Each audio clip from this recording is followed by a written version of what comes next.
Terima kasih, selamat, 𝗟𝗕𝗢𝗪𝗡𝗢𝗪𝗘𝗢. I could pass to someone from Sabah. It's time for a change of pace, so I'm pumping the brakes in the historical city of Melacca. It's a charming coastal town that has a lot of similarities to San Antonio, Texas. Are you ready for some Melaka madness? Race and go. I need a bag and I need it to go. I hit a spot and I'm ready to go. I've been on go, so I'm always on go. Been it before and I act like I know. Been it before and I know how it goes.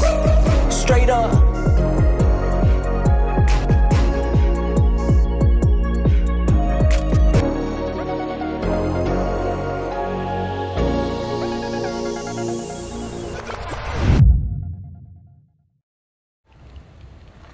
What's going on, guys? Hello from Melaka. I just got here yesterday. It's been quite the journey. I took a 2-hour bus ride from Kuala Lumpur to Melaka. I passed out on the bus ride, so the ride was super quick. It was around 2 hours.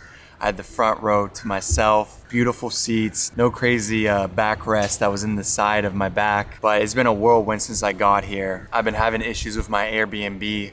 As soon as I checked in last night, there was an issue with a water leak in the bathtub. There was some molding, some water residue, and I had to wait like an hour to switch rooms. And then when I went to go switch rooms, the key wasn't in the mailbox. So then I had to wait for the key to be delivered.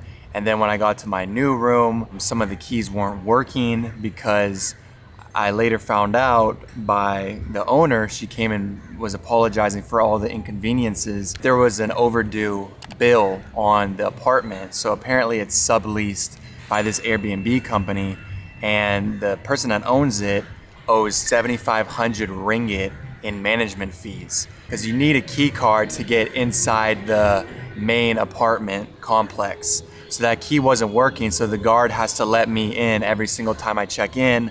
So yeah, it was just like a big debacle, and she came apologizing to me, and it was just like a little frustrating because I couldn't access the gym, I couldn't access the front door, but luckily I could access my door to my room. If they can block entrance to the main door, maybe they can cut off the key access to my room. So I'm a little bit nervous, but she's trying to figure it out, and I don't know. So that's where I'm at right now. But I am in Melaka, the historical city of Malaysia. It's a UNESCO World Heritage Site, and I'm here at the Melacca Tower. I was informed that I was repeating myself when I said Menara Tower because Menara means tower in Malay.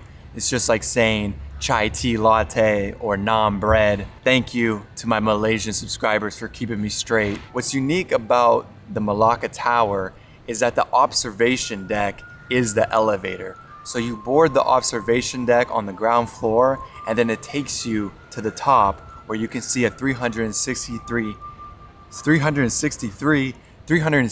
degree view of Melaka. So we're gonna see how it is. So far I'm digging Melaka. It's a lot slower, a lot calmer, a lot cheaper than KL.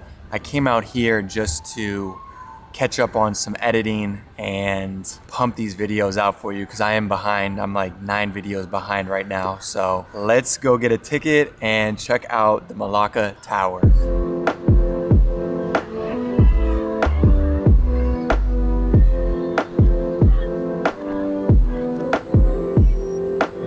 So the cost for the Melacca Tower is 23 ringgit. I love that. It's a lot cheaper. It's about half the price that it costs to go to the Menara in Kuala Lumpur. 23 ringgit is going to be around $4 US. They give you a complimentary water bottle as well, which is always clutch in this Malaysian heat. We got no seatbelts over here, but we're waiting for blast off. It's probably about half full, not too crowded. We'll see what it looks like at the top.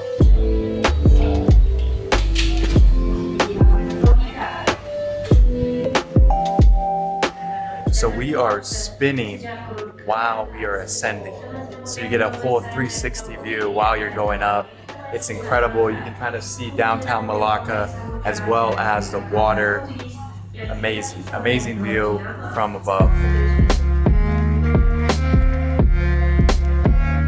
So maybe we did around 7 spins. It goes kind of quickly, You can get a little dizzy if you're standing up and walking around. I saw a Toys R Us in the far distance. If you're a 90s baby, you know the importance of Toys R Us. I remember getting their flyers in the mail and circling what I wanted as a little kid, saving up money to go buy those toys in person. Huge nostalgic moment right there for me.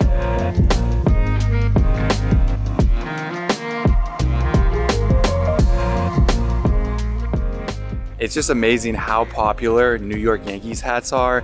It makes me very proud to be an American because so many foreigners find that logo valuable. It means something to them of prestige, so they love wearing it. And I see New York hats all around being sold and being worn, and it just makes me very proud to be an American citizen.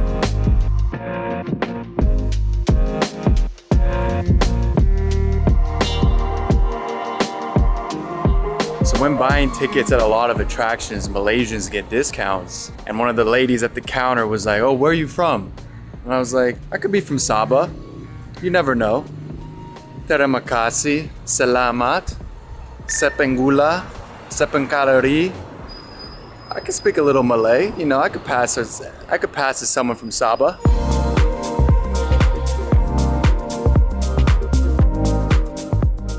So now the goal is to get on one of these boats and take a wonderful, leisurely river cruise down this beautiful river.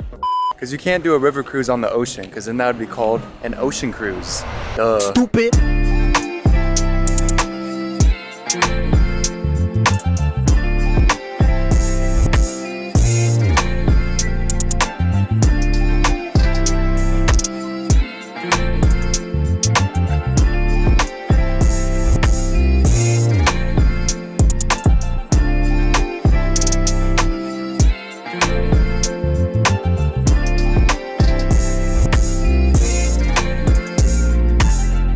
So I just got off the river cruise. It was about 30 minutes. I wasn't able to capture this very well, but there was a Komodo dragon and sea otters in the water. It was crazy. Everybody was like going off to the side of the boat, and I was like, "Oh, what's going on?" And by the time I got over there, it was a little too late.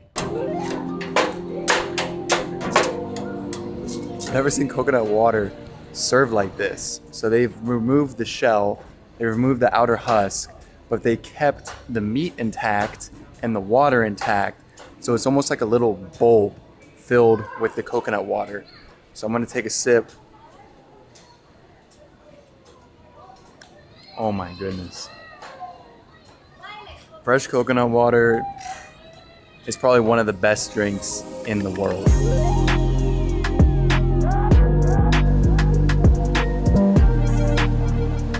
So I was still pretty thirsty, even though I knocked out that coconut. There's only one way to hydrate while you're in Malaysia. 100 plus. I've seen this all around Malaysia. I've drank it multiple times. It's almost like a grapefruit soda. It's supposed to be like electrolytes and kind of like for sports and activities, since you sweat so much in Malaysia, because it's hot. It is hot. Everything litty, I love when it's hot. Orang bule. There we go.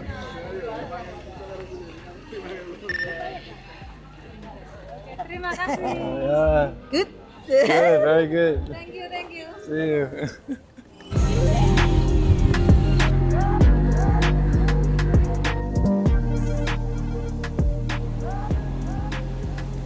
Not gonna front, I was feeling a little isolated today. I've been in kind of like a funky mood the past 3 days, but I had a good FaceTime with my fiance and another FaceTime with my family, my mom and dad, so that kind of really uplifted my spirits. Just interacting with locals today, you know, whether it was a lady at the ticket counter or I think it was those Indonesian tourist group that kind of like came up to me, and just little smiles and like, you know, nods and thumbs up from locals. It just kind of really helps uplift your spirits, you know. And this is like the 4th or 5th time that like local like Malaysians have kind of made me feel not so I don't know, isolated. You know, I've had some very kind Grab drivers that make conversation and ask very in-depth questions and are curious. So it really makes me feel, it really helps me get out of those kind of like negative spots, being in such like a friendly environment. So I'm gonna go grab some food now. You guys are gonna judge me hardcore for eating here, but you know what? Sometimes you just need something that feels like home. Be yourself and you'll make a difference. Peace.